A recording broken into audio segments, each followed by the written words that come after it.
Guillermo Balmori, que todos lo conoceréis seguramente, aparte por ser escritor y por ser el editor de yo creo que es la mejor editorial de cine en España, que edita libros tan magníficos como este, precisamente dedicado a Por faldas y a lo loco. Y aparte trabaja en el programa Secuencias en 24, lo conocéis todos por trabajar con Moisés Rodríguez y con David Felipe Arranz, que lo tuvimos aquí en el Cine Contratulia de Casablanca. Y bueno, antes de nada, lo que me gustaría preguntarte es ¿por qué es la mejor comedia de todos los tiempos, o así considerado? Bueno, lo es para mucha gente. Yo creo que no es solamente para mucha gente la mejor comedia de todos los tiempos, sino que es la película favorita de mucha gente. Yo sí que creo, para mí sí que puede ser perfectamente la comedia, es de mis películas favoritas. Yo creo que es la comedia perfecta, no sé si es la mejor, pero sí que es la comedia perfecta, la comedia romántica perfecta, la comedia lo tiene todo, ¿no? Acabamos de ver el final ahora, hasta esta acción trepidante que tiene, ¿no? Yo creo que es una película perfecta.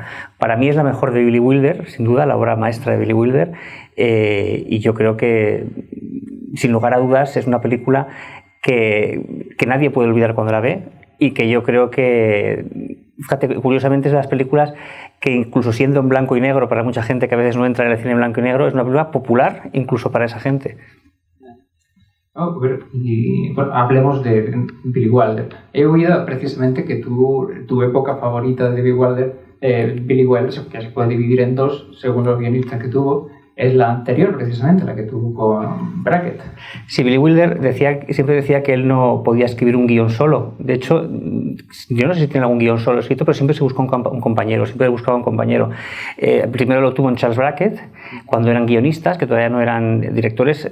A mí me gusta casi más, fíjate, el Billy Wilder guionista, en el cual incluyo esta película también, claro, porque también es el guionista, que el director. Billy Wilder es el guionista de Ninotchka. Para mí, la otra gran comedia perfecta de la historia del cine. Ninotchka y esta para mí serían las perfectas. Es el guionista de Bola de Fuego, es el guionista de Medianoche, una película de Mitchell Leisen que si no han visto yo recomiendo que la vean porque es maravillosa. De La octava mujer de barba azul, otra gran comedia de Ernst Lubitsch. Es decir, como guionista era excepcional.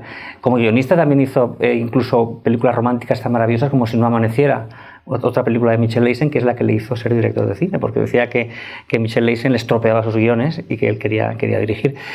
A mí me gusta más la primera etapa de Billy Wilder, es decir, para hacernos idea, todos estos guiones que hemos visto, más El mayor y la menor, El crepúsculo de los dioses, Perdición no, porque Perdición no quiso hacerla Charles Brackett porque decía que era demasiado sórdido.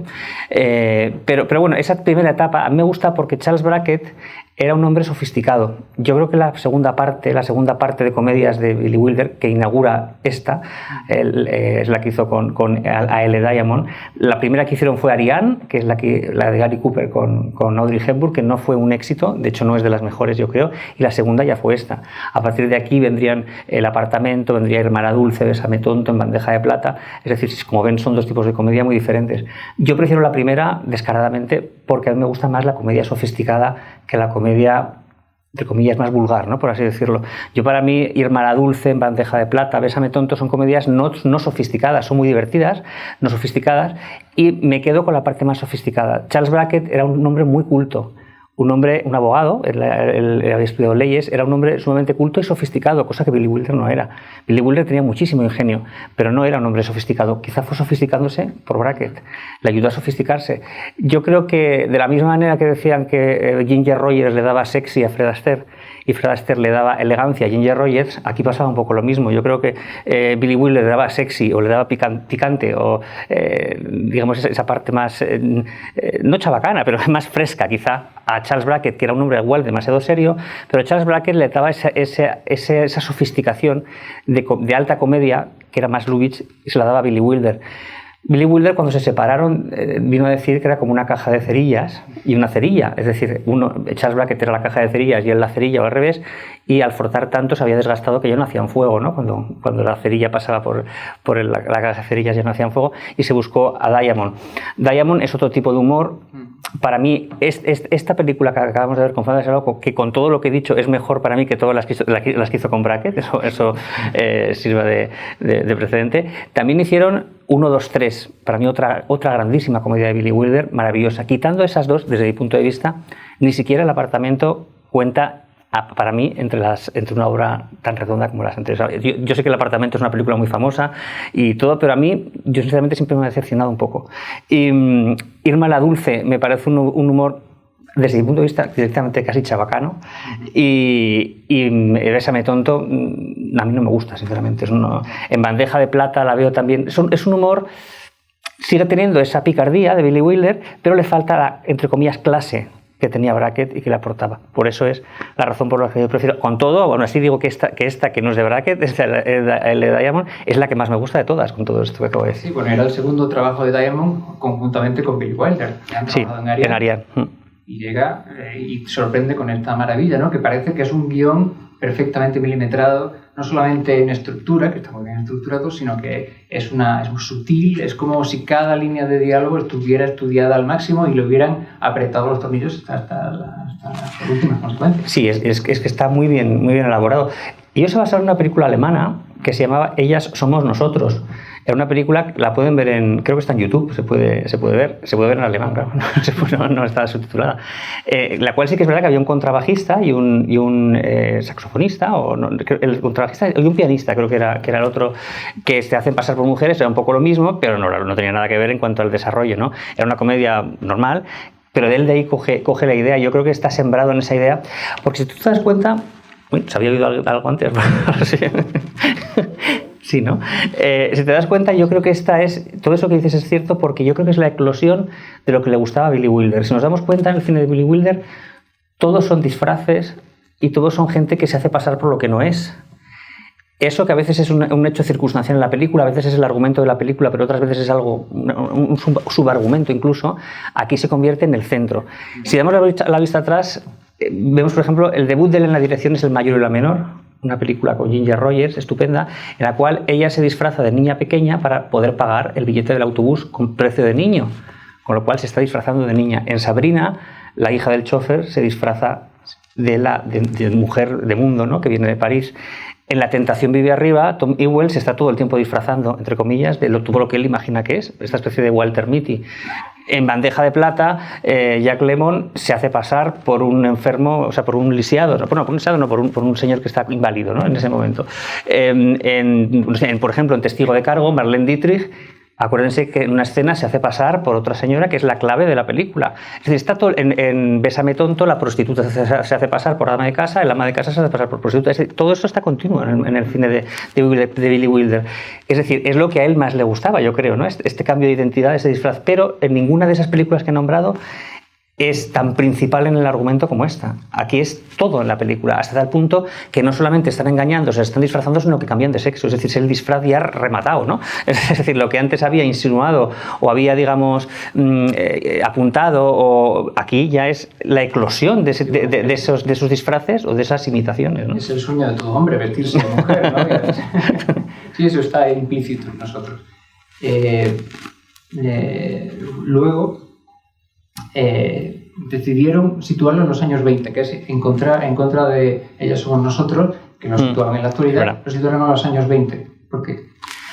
Bueno, sí, hay que decir antes de esto que dices de los años 20 que en esta época, según estas películas del 59, según se iban, en los años, sobre todo en los años 60, veréis que se tenía poco respeto por los anacronismos de la época, ¿no? Es decir, aquí Marilyn va cardada, que eso sería imposible en los años 20, o se ve algún despiste de este tipo. Cuando el cine va cada vez más hacia los años 60, se respeta cada vez menos esto. Películas como, por ejemplo, Esplendor en la hierba no respetan nada lo que es los años 20 porque se visten o actúan como en el momento en el que está hecho la película. Hace unas semanas, yo creo que no llega un mes, se cumplieron 100 años de la Ley Seca. Y la Ley Seca es una época triste, realmente, no por en sí mismo por la Ley Seca, sino por todo lo que trajo, todos estos gángsters, que sin embargo fascina y sigue fascinando. Yo creo que el situar la acción en esos años es como una especie de extra, ¿no? Porque son años trepidantes en los cuales, claro, no olvidemos que aquí nos estamos riendo de unos señores que mataban gente, prostituían señoras y eran tremendos, era asqueroso, ¿no? por así decirlo. Y sin embargo, tanto aquí como incluso las películas de gángsters se ven como héroes, como el Padrino es un héroe, no es una... Se estiliza, ¿no? Sí, porque tenían una estética realmente atractiva.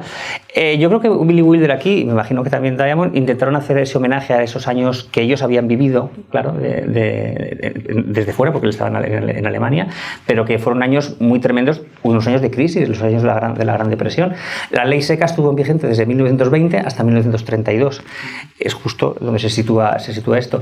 Yo creo que también es un homenaje, hay muchos homenajes a esos años 20, incluso las películas de esos años 30, de la época de gángster. La elección de George Raft como Botines Colombo es evidente, ¿no? George Raft era un gángster de verdad. George Raft era un hombre peligroso, sus amigos eran gángsters y su vida era tan apasionante, no tanto, pero casi tan apasionante como la de un gángster. Él rechazó muchos papeles, Humphrey Bogart fue el gran beneficiado de ello, no quiso hacer El halcón maltés, no quiso hacer High Sierra, y lo hizo Humphrey Bogart, y Humphrey Bogart le debe el estrellato probablemente a él. Hay muchos otros guiños, por ejemplo, el señor que dispara al final, la tarta que le dispara ahí, es el hijo de Edward G. Robinson, por ejemplo. Otro guiño, por ejemplo, no sé si han visto... Precisamente había discutido y no aceptó hacer el papel de Pequeño Bonaparte. Es verdad. Y finalmente es su hijo el que se niega. Habían discutido, se habían liado puñetazos en otra película, en Manpower, si no recuerdo mal, y finalmente es su hijo de Edward G. Robinson el que lo dispara, ¿no? Es verdad. Manpower coincidían ellos con Marlene Dietrich. Bueno, el caso es que otro guiño, por ejemplo, que yo no me acordaba, fíjate, ahora cuando lo he visto, es lo del pomelo. Sí. Es decir, no sé si han visto ustedes El enemigo público, la película de James Cagney, que hay una escena pues bestial, ¿no?, en el que él le estampa el pomelo a su novia en el desayuno porque le está mareando, y aquí Botines Colombo le quiere estampar el pomelo también al lado, ¿no?, a este escudero torpe que tiene, ¿no? También la moneda, ¿no? La moneda. Claro, son todo homenajes. Yo creo que, fíjate, ya se notaba que como que Billy Wilder ya empezaba a ser mayor y tenía nostalgia, ¿no?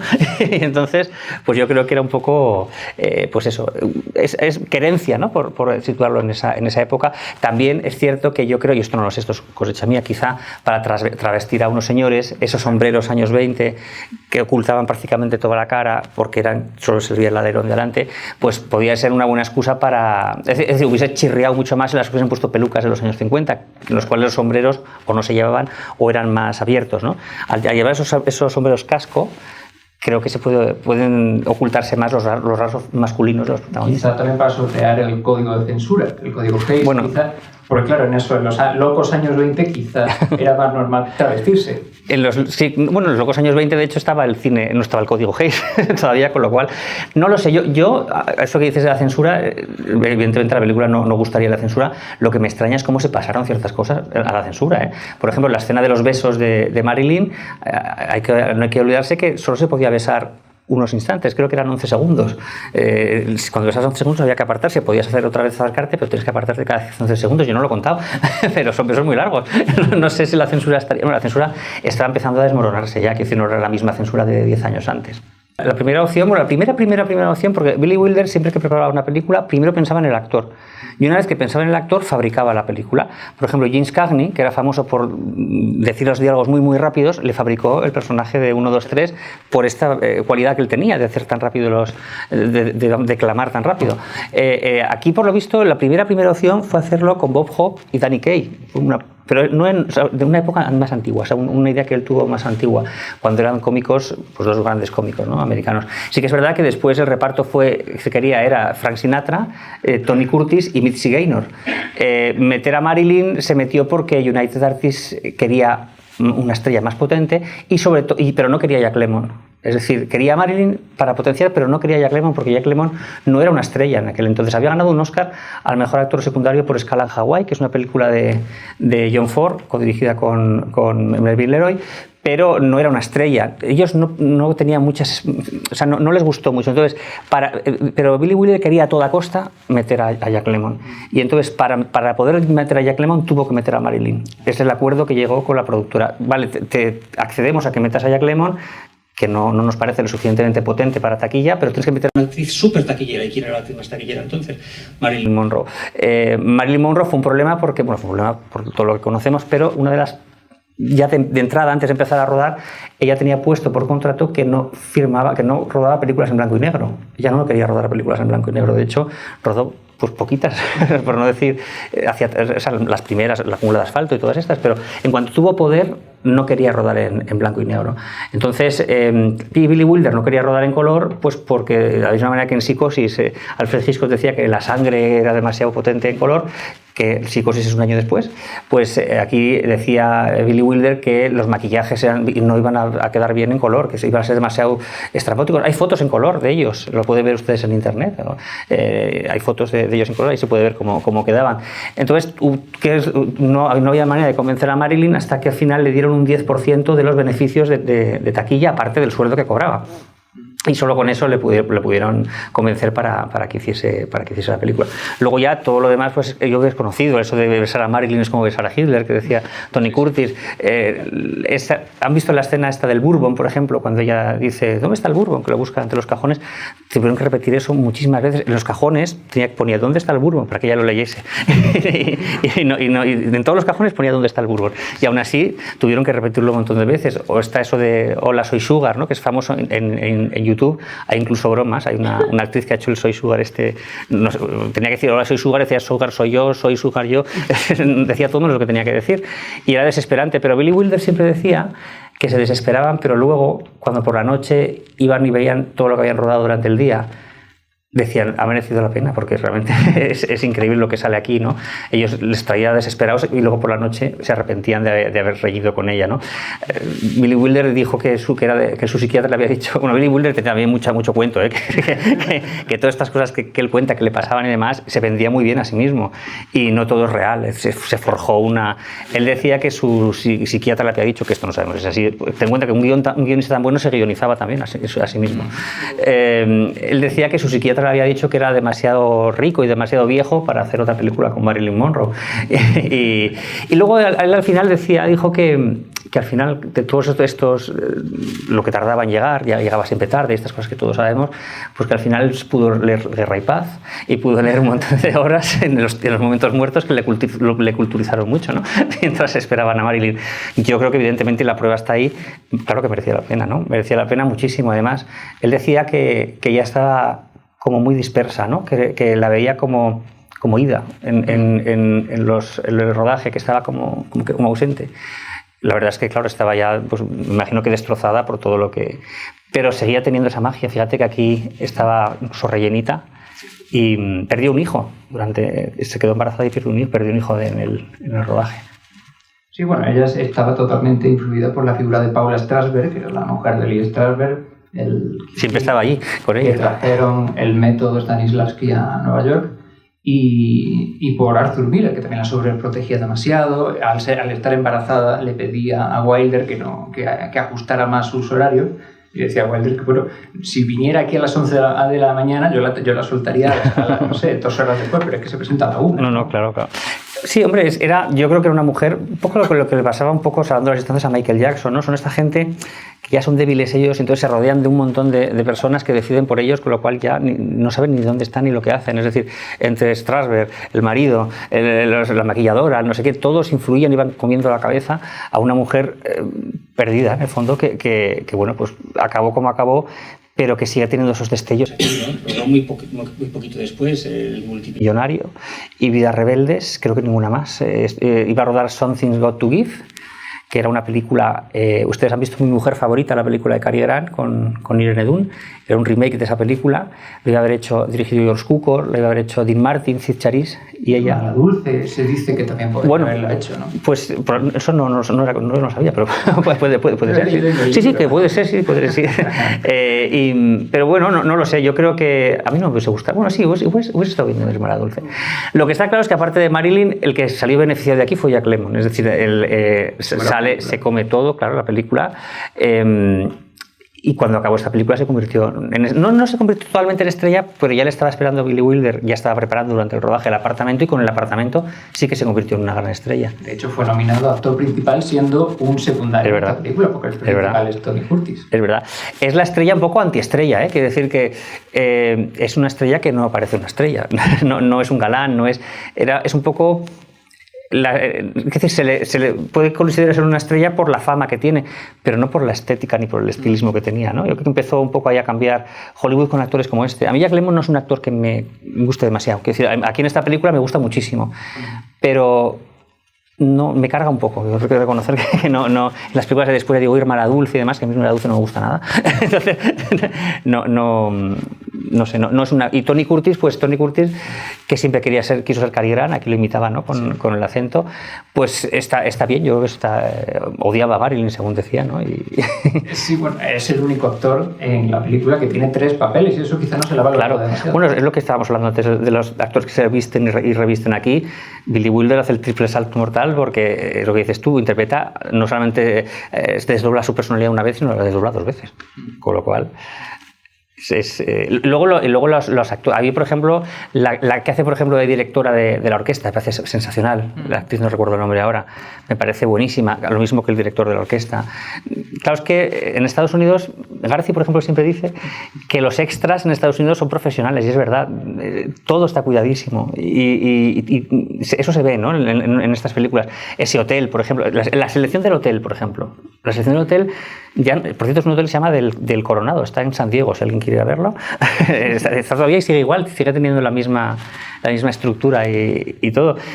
Pues la elección, por ejemplo, de ese hotel ya es una genialidad. Es un hotel que no se te olvida nunca, con esos tejados así como... Todos esos detalles son los que hacen que una película sea inolvidable. También las interpretaciones, pero esos pequeños detalles son en el fondo los que hacen que te acuerdes de las cosas, porque ese hotel nunca se te va a olvidar. Bueno, es una película de polos opuestos, es decir, tenemos hombre y mujer, tenemos también el frío y el calor de Florida, tenemos la pobreza a la que ellos sufren y luego la riqueza con la que se encuentran en Florida. ¿Qué opinas de la psicología de los personajes? Bueno, son personajes... claro, es decir, en toda comedia de ese tipo tienen que ser personajes un poco, iba a decir de brocha gorda, pero no exactamente, pero no pueden ser tampoco personajes con una psicología muy profunda porque entonces te cargas la comedia. Es decir, que tienen que ser así, ¿no? Tienen que ser así con muchos trucos que utilizan. Esto, por ejemplo, que hemos visto, por ejemplo, de que sube el ascensor, estaban vestidos de una manera baja y ya están vestidos de otra. Eso es lo que, como tiene que ser la comedia. Es crudo, ¿no? Claro, por eso. Que ahora la gente dice, ¿eso es imposible? Pues sí, pero es que si fuera posible sería un coñazo. Si lo hiciéramos como... Bueno, pues lo que decías tú de la psicología, bueno, yo la verdad es que tampoco me plantearía mucho la psicología de estos personajes. Son personajes divertidos. Entonces, quizá ella, no, hombre, a ver, yo sí que es verdad, lo estaba viendo ahora. Me parece que hay una escena muy bonita que yo nunca me había fijado en ella. La he visto aquí ahora, la había visto más veces, evidentemente, pero me he dado cuenta aquí, al verla en pantalla grande, que siempre se ve más. Me parece muy bonito la escena cuando ella está cantando al final y él la mira, esto que no se le ve muy bien los ojos porque está como velado por la bola de discoteca. Y yo creo que en ese momento es cuando él se enamora de ella. Es decir, antes se la quiere ligar, pero cuando la está viendo ahí es cuando se enamora de ella. Y los ojos que pone él son especiales, no son los ojos que ha puesto antes. Me gustaría, si lo pueden ver otra vez en algún momento, fíjense, porque hasta entonces incluso en el barco lo que quiere es ligar con una chica guapa, pero cuando la está viendo ahí le cambia la cara. Incluso está vestido de mujer, pero es una cara casi angustiosa, ¿no? Al mirarla a ella, entonces es como que la ve por primera vez, la ve como enamorado, no la ve como objeto sexual, que es como la veía.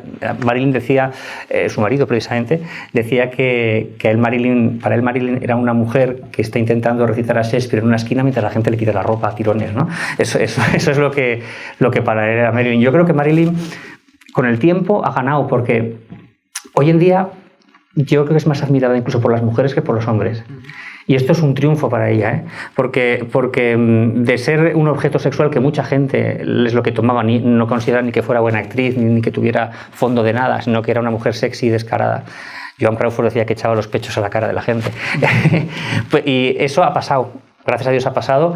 La gente que busca una tía buena puede pensar en Marilyn, pero no pensaría necesariamente en ella, pensaría en otra persona ya. Y Marilyn ha quedado como alguien dulce, que es lo que era. Y era sexy porque era dulce. Entonces, esta dulzura es el triunfo de ella.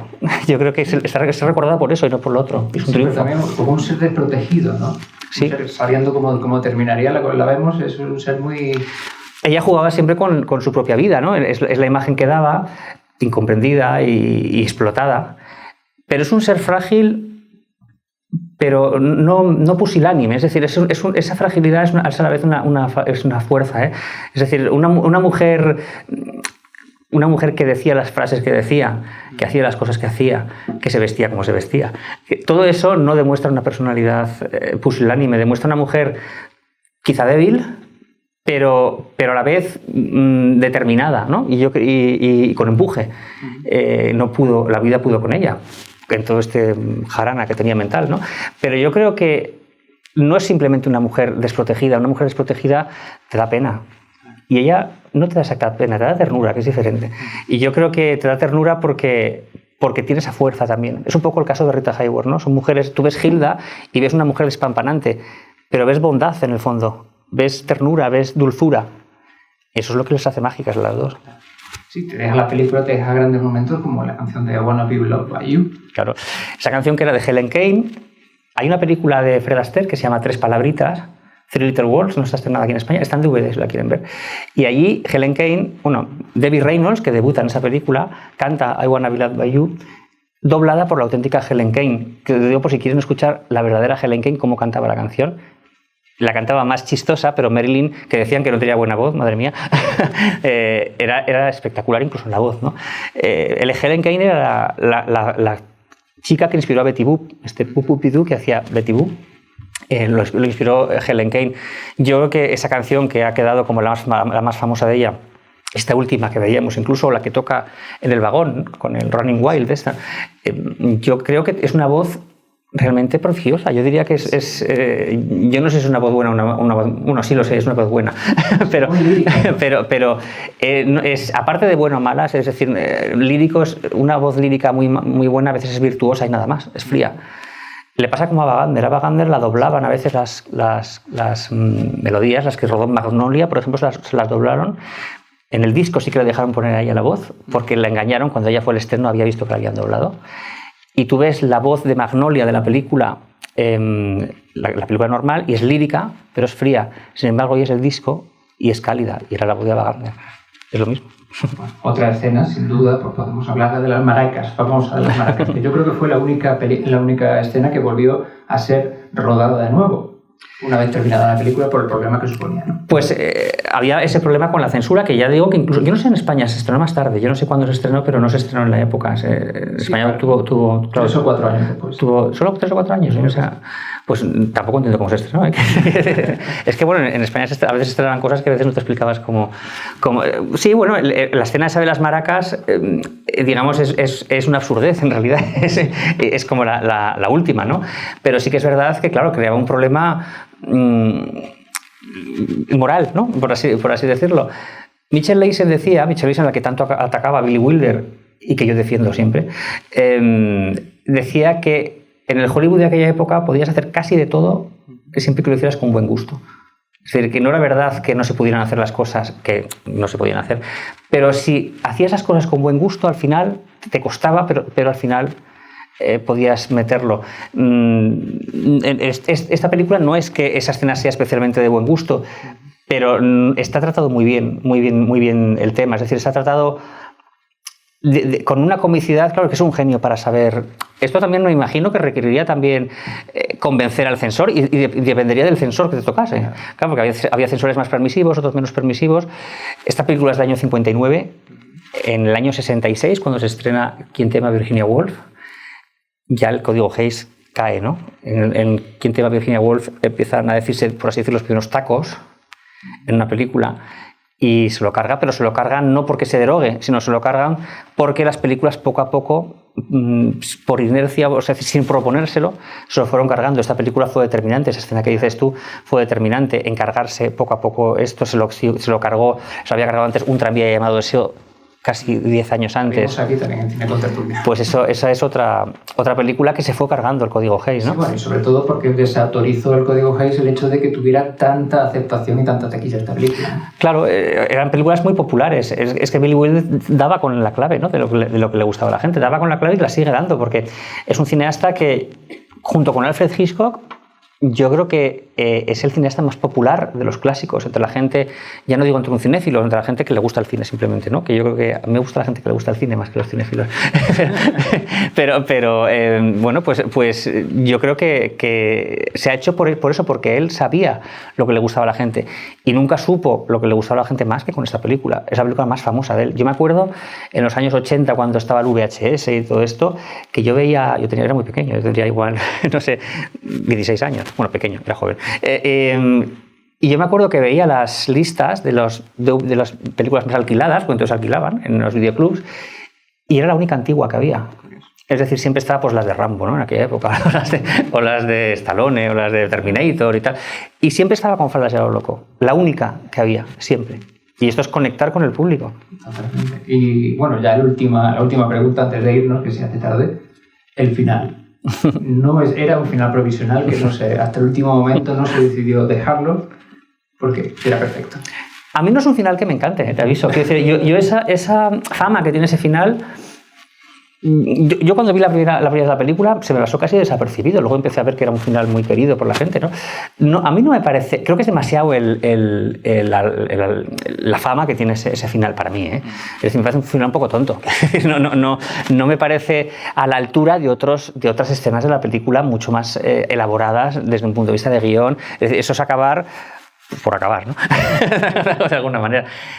Está muy bien, según ha pasado el tiempo le he ido cogiendo más la gracia, pero bueno, yo creo que no es un final que yo me parezca, o sea, creo que está, como digo, sobrevalorado y es un final que está bien, pero bueno, no sé qué otro final tendrían pensado, la verdad es que eso no lo sé. No sé. Es una manera de acabarlo, porque ¿cómo lo acabas? Claro, es decir, no se sabe cómo acabarlo, ¿no?